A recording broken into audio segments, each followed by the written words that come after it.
Baik, terima kasih. Hari ini beberapa em, menteri, Menko, kemudian Gubernur BI dan Kepala OJK diundang oleh Pak Presiden untuk berdiskusi terkait dengan bidangnya masing-masing, dan Pak Presiden ingin memonitor dan langsung juga ingin mendapatkan laporan progres terkait bidang masing-masing dan khusus terkait makan bergizi gratis.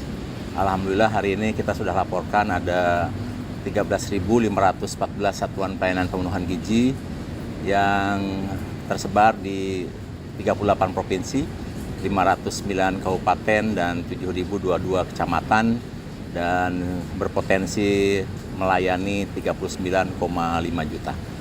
Dan insya Allah akhir bulan ini mungkin kita sudah akan melayani 40 juta, dan hari ini penyerapan makan bergizi sudah mencapai 35,6 triliun, sudah mencakup 50,1%, dan kita kejar terus target sampai akhir tahun, mudah-mudahan 82,9 juta bisa kita layani di akhir tahun. Terima kasih.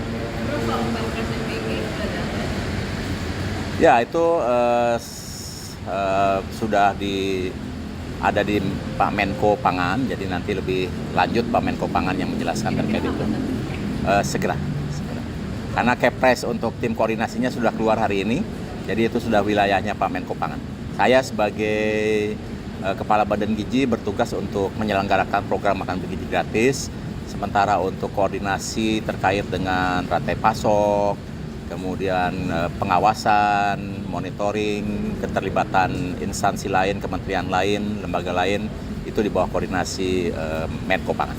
Prof, soal penunjukan ketua pelaksana harian BGM itu seperti apa, Prof? Dan bedanya dengan tugas kepala BGM itu seperti apa? Gini, kalau Kepala Badan Gizi Nasional bertugas menyelenggarakan program makan bergizi gratis. Nah, untuk program makan bergizi gratis ini kan melibatkan berbagai kementerian lain, instansi lain, lembaga lain untuk mendukung program makan bergizi gratis, dan dibutuhkan ketua tim koordinasi yaitu Menko Pangan, dan ada ketua hariannya yaitu Wakil Kepala Badan Gizi Nasional Ibu Nani Deang. Itu pertanggungjawabannya akan langsung ke Presiden atau laporan ke Pak BGM dulu atau seperti apa? Ya, kalau tim koordinasi laporannya ke Presiden.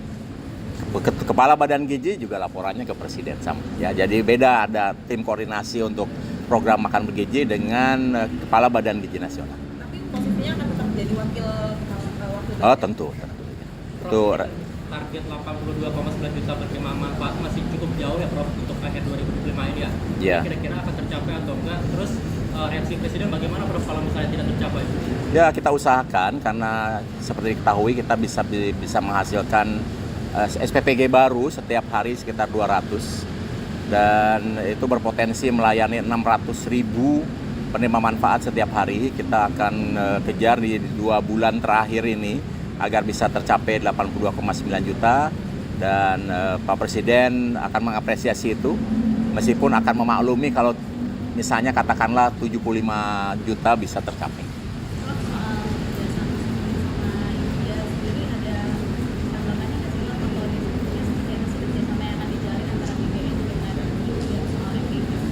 Dengan mana? India.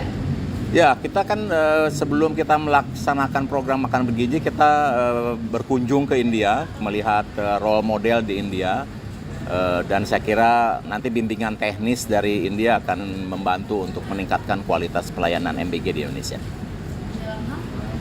Lebih banyak mungkin nanti ke pengawasan, pengembangan institusi, peningkatan kualitas layanan, dan lain-lain.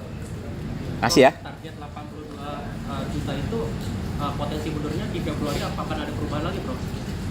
Kita usahakan masih di tahun ini juga, ya. Terakhir, Prof, mungkin yang terkait isu ini, Prof, pembuatan video gitu untuk promosi dengan tuntun positif itu tanggapannya gimana, Prof?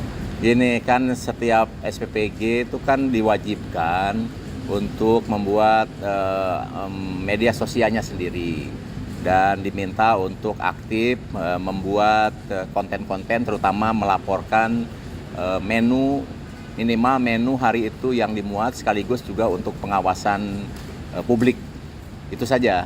Jadi tidak ada hal yang lain, cuma kita minta untuk lebih aktif aja. Tapi yang maksudnya ngasih giveaway 5 juta itu gimana? Itu bukan ranah saya karena saya juga tidak mengeluarkan kebijakan itu.